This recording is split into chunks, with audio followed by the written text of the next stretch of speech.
तो ये हमारी स्विचिंग है, यहाँ स्विचिंग हो रहा है, ठीक है डीएसओ, और यहाँ पर 0 होने चाहिए क्योंकि यहाँ पर स्विचिंग नहीं। तो यहाँ 320 में मेरे काम करना है, इसमें 350 में करना है। हमारा कर्सर है, ठीक है, ये कर्सर से लेकर के इतना गया और इसकी वोल्टेज है 3.60 वोल्ट। हाय फ्रेंड्स, नमस्कार, मैं दीपक साहू, मैं सक्सेस टीम से आप सभी को रक्षाबंधन की हार्दिक हार्दिक हार्दिक शुभकामनाएं।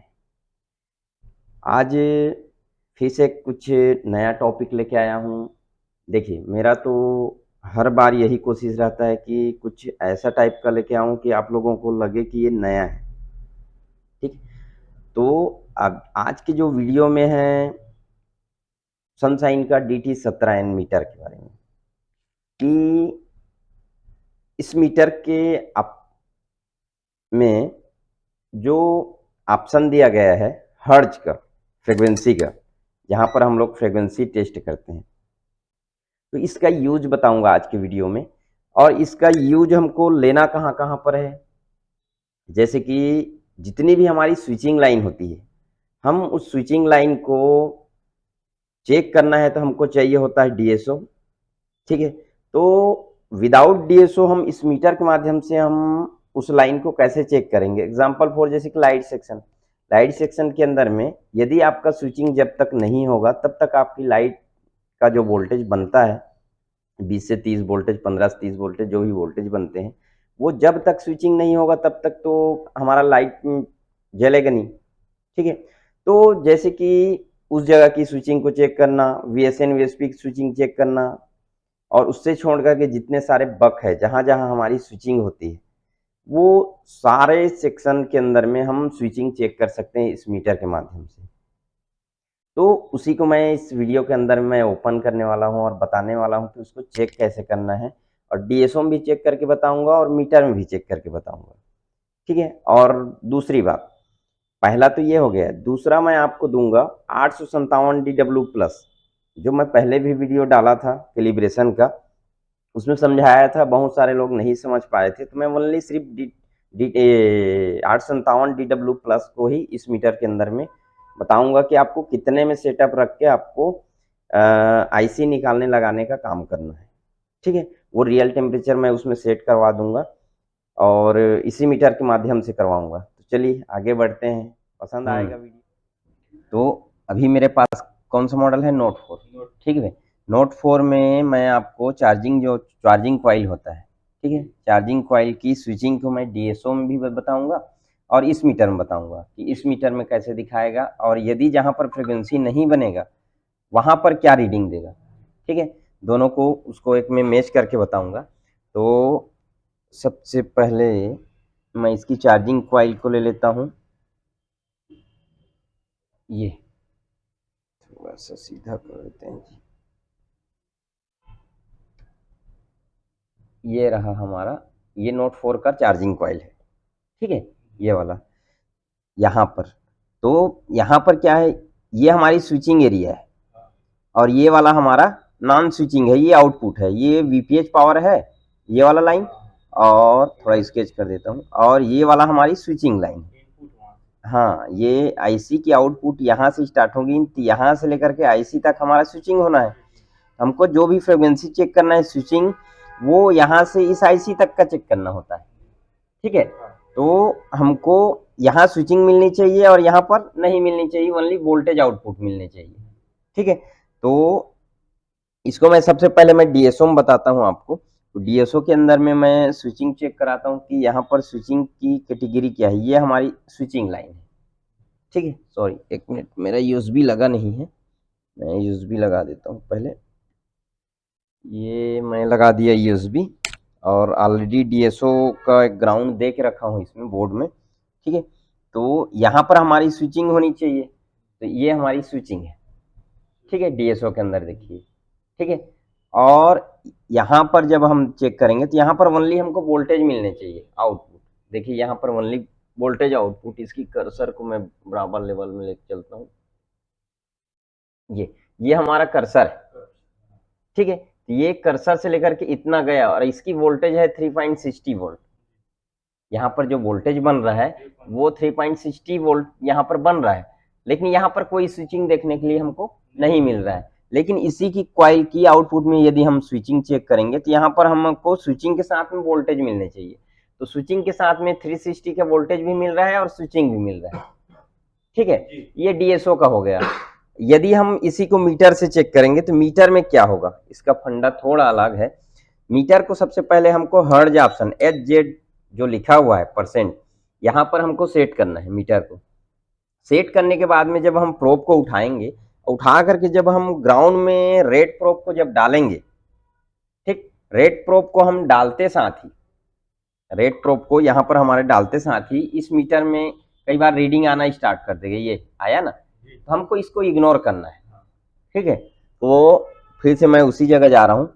अब मैं ब्लैक प्रोब को मैं रख देता हूँ ग्राउंड में, ये रखा। अब यहाँ पर मैं ब्लैक प्रोब को रख दिया हूँ ग्राउंड के अंदर में। ठीक है, एक मिनट यहाँ रखता हूँ। अब यहाँ पर देखिए मीटर के अंदर में हमारी ऑलरेडी यहाँ पर स्विचिंग जो नंबरिंग चल रहा है।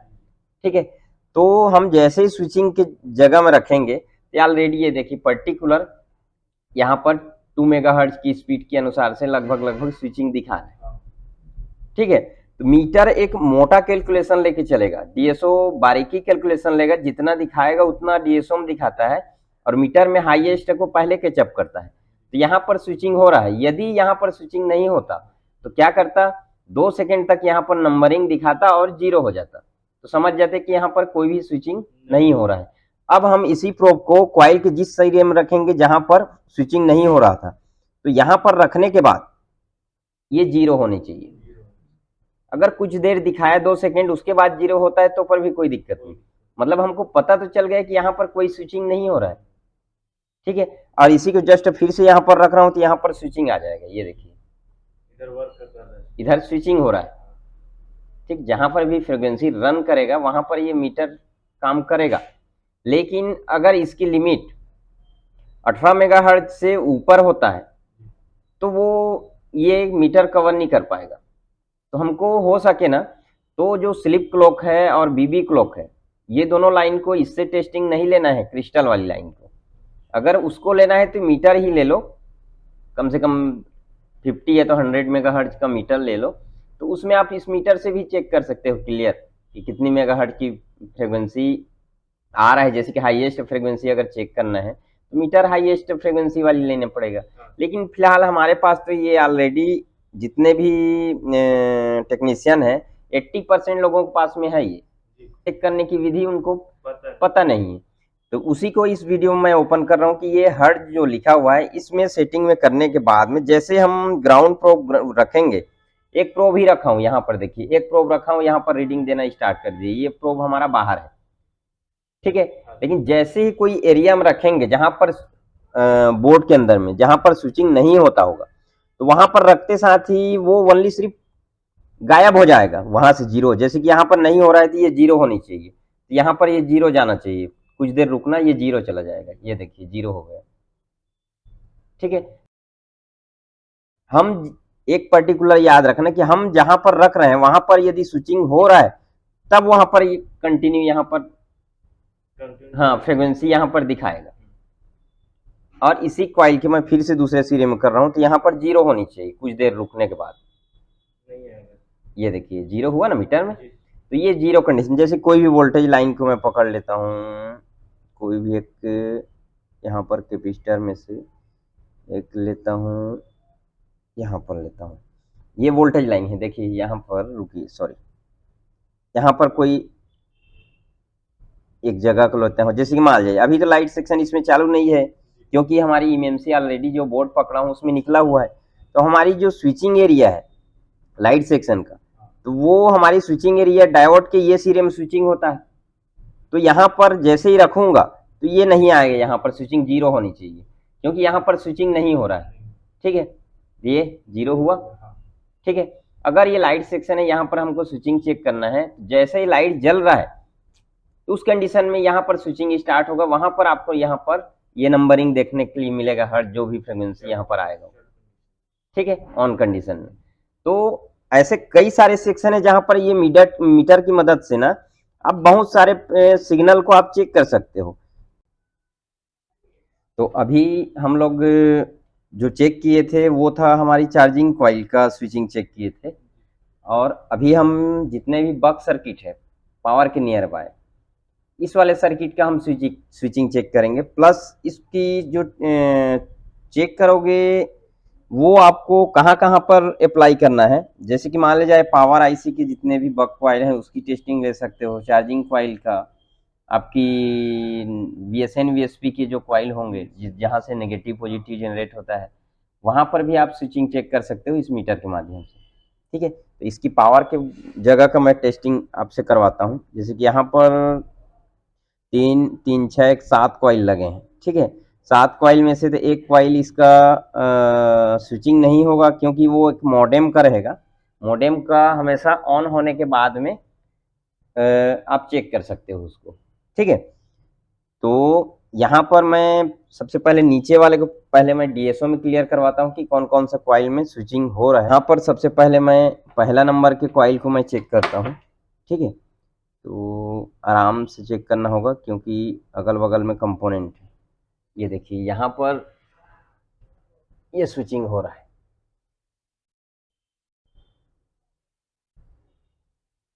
ठीक है जी, और यहाँ पर वोल्टेजेस 1.2 के वोल्टेज भी बन रहा है। ठीक है, यहाँ पर स्विचिंग हो रहा है नीचे साइड। अब दूसरे वाले जगह में हम चेक करते हैं, इसी के दूसरे सिरे में मैं चेक करता हूँ। ठीक है,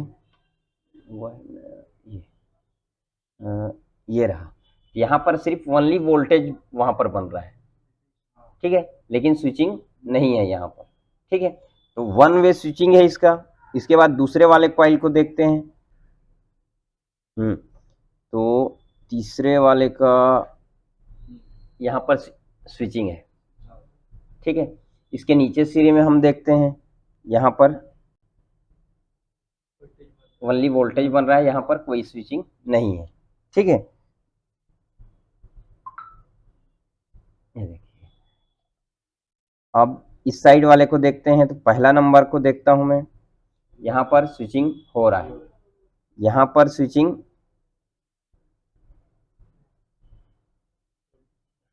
टच नहीं हुआ। यहाँ पर वोल्टेज बन रहा है लेकिन स्विचिंग नहीं हो रहा है। क्लियर हो जाएगा आपको। यही दोनों तीनों को मैं इसको मीटर सब चेक करके बताता हूँ कि इसमें कैसा होगा। यहाँ पर मैं मीटर के एक प्रोब ग्राउंड में रखा। मीटर में देखिए यहाँ पर फ्रीक्वेंसी यहाँ पर देना शुरू कर दिया, तो ये बाहर की फ्रीक्वेंसी है। जब हम बोर्ड में रखेंगे तब के कंडीशन में इसकी बोर्ड की, जैसे कि यहाँ पर देखिए नहीं हो रहा है, तो यहाँ पर रखूंगा 0 होना चाहिए कुछ देर में। ये देखिए चला गया, यहाँ पर कोई फ्रीक्वेंसी नहीं है, मतलब स्विचिंग नहीं हो रहा है। अगर इसी की स्विचिंग वाली लाइन में दूंगा तो ये गायब नहीं होनी चाहिए। ये यहाँ पर गायब नहीं होगा क्योंकि यहाँ पर स्विचिंग हो रहा है ऑलरेडी। हम ये लास्ट वाले को चेक किए थे,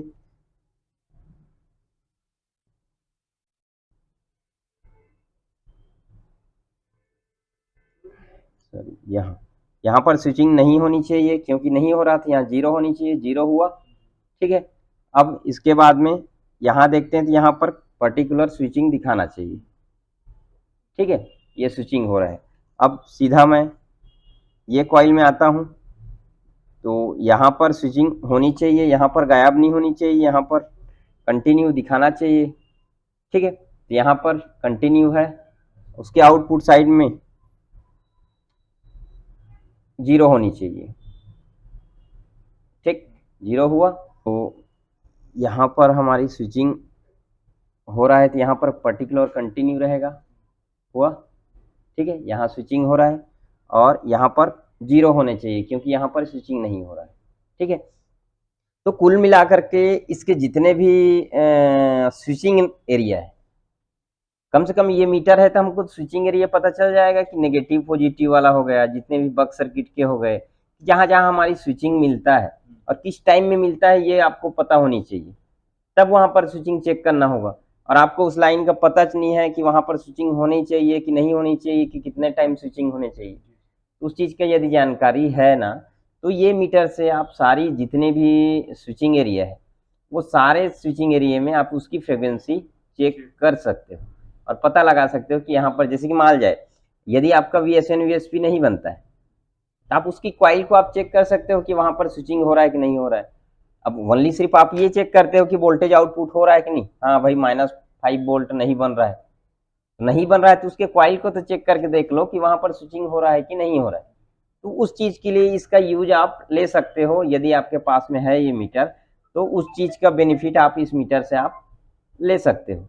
ठीक है, और बोर्ड के बाकी जो और कई सारे सेक्शन हैं जहां पर आपकी क्लॉक डेटा है, वहां पर अगर चेक करना है पर्टिकुलर हर एरिया में मैं तो नहीं बोल सकता कि काम करेगा, लेकिन इतना तो है कि आपकी पूरी जितने भी स्विचिंग एरिया है बोर्ड में वो सारे स्विचिंग एरिया को आप चेक कर सकते हो अगर आपको टाइमिंग पता है कि किस टाइम आएगा तो।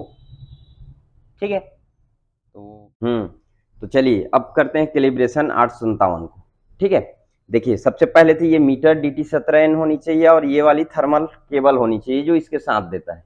ठीक है, तो यहाँ पर मैंने दो SMD लिया है, एक क्विक 2008 लिया है, एक क्विक 857।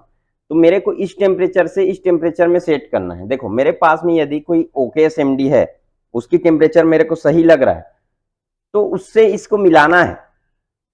ठीक है, तो कैसे मिलाओगे उसी को अभी बता रहा हूं आपको। सबसे पहले मीटर को टेम्परेचर में सेट कीजिए यहाँ पर ये वाले ऑप्शन में। ठीक है, उसके बाद यहाँ पर सेल्सियस में चले जाना, यहाँ पर C लिखा हुआ आएगा आपके ऊपर में। ठीक है, अब सबसे पहले देखिए मैं यहाँ पर काम करता हूँ 350 और 100 एयर में, ये मेरे लिए परफेक्ट है। ठीक है, अगर आपको और कोई दूसरा टेम्परेचर परफेक्ट होता होगा तो उस SMD से इसको मेजरमेंट करके उसके अनुसार से इसमें काम कर सकते हो, इसको कोई खोलने की जरूरत नहीं है। ठीक है जी, बस करना तो आपको खुद को है, 320 में करो चाहे 330 में करो चाहे 350 में करो, आपको तो याद रहेगा हर बार कि मैं इतना में करता हूं, तो इसके अनुसार से इसको सेट करना है। तो सबसे पहले इसकी टेम्परेचर मैं चेक करा देता हूं आपको कि इसका क्या है। तो यहाँ पर वही मेरा पिछला वीडियो में बहुत सारे लोग समझ नहीं पाए थे, इसीलिए ये वीडियो मैं दोबारा बना रहा हूँ।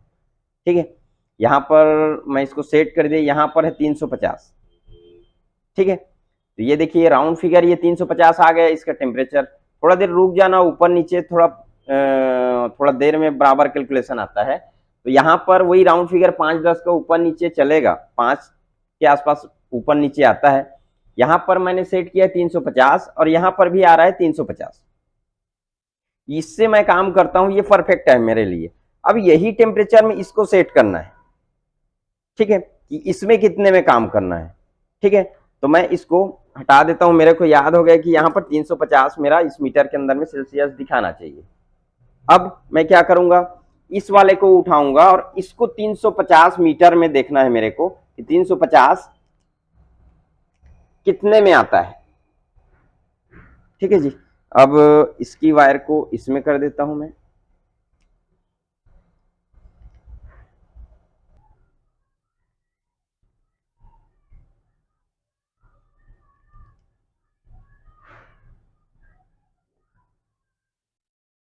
देखिए यहां पर मैंने 320 सेट किया है, यहां पर 352 आ रहा है, 5 का ऊपर नीचे चलेगा। ठीक है जी, अब इसमें भी 350, इसमें भी 350, तो यहाँ 320 में मेरे काम करना है, इसमें 350 में करना है।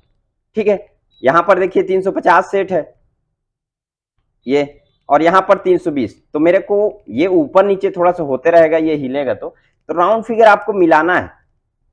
ठीक है, ये 350, तो इसमें में क्या है कि हर बार मैं 320 में करता हूं और इसमें मैं 350 में काम करता हूं, तो बस वही दोनों को मिलान करना है आपको। अगर ये 350 में आया या 360 में आया जो टेम्परेचर है, तो 360 में हमेशा इस SMD को रख करके चलो।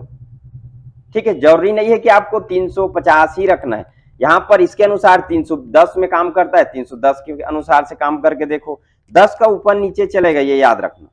ठीक है, तो यहाँ पर जो भी टेम्परेचर ऊपर नीचे इस वायरिंग की वजह से होगा, बस आप थोड़ा सा बराबर टाइप का करने की कोशिश करना। 10 का ऊपर नीचे आपको अंदाजा पता चल जाएगा इसी निकालने लगाने में कि आपकी क्या कंडीशन जा रही। ठीक है, तो यहाँ पर लगभग वही है, 320 के आसपास में हमारा 350 के आसपास आ रहा है और इसमें आ रहा है हमारा 350। तो 350 यहाँ पर ये ध्यान रखना आप लोग, 350 और 360 सेल्सियस के आसपास आपके मीटर को सेट कर है, वो बढ़िया लग रहा है, उसी टेम्परेचर में आप सेट करके रख लो। लेकिन अगर आपके पास ओके नहीं है और यही सिंगल है और उसको आप चेक करना चाहते हैं तो वही नॉर्मल वही है 300, यानी कि सॉरी इसको 350 और 360 के बीच में आप सेट कर लेना मीटर को।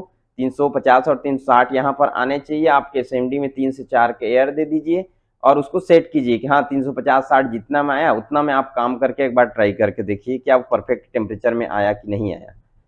तो उसमें क्या है कि आप यदि इसको खोल के करोगे तो उसको बराबर वही 350 ये है तो 350 इसको मिलान करना पड़ेगा। तो अगर उसको नहीं करोगे और डायरेक्ट इसमें ऊपर नीचे जो होता है राउंड फिगर कर लेना जी, इसमें 350 आ रहा है 320 आ रहा है तो हर बार इसमें करना है 320 में करना, इसमें करना है तो 350 में करना। तो माइंड तो आपको सेट करके रखना है, काम तो आपको करना है ना। तो ठीक है, तो दोनों को मैं इस वीडियो में मैं क्लियर कराने की कोशिश किया हूँ। आपको कैसे लगा वीडियो थोड़ा सा कमेंट करके ज़रूर बताइएगा और मिलते हैं फिर हम नेक्स्ट वीडियो के साथ में। नमस्कार।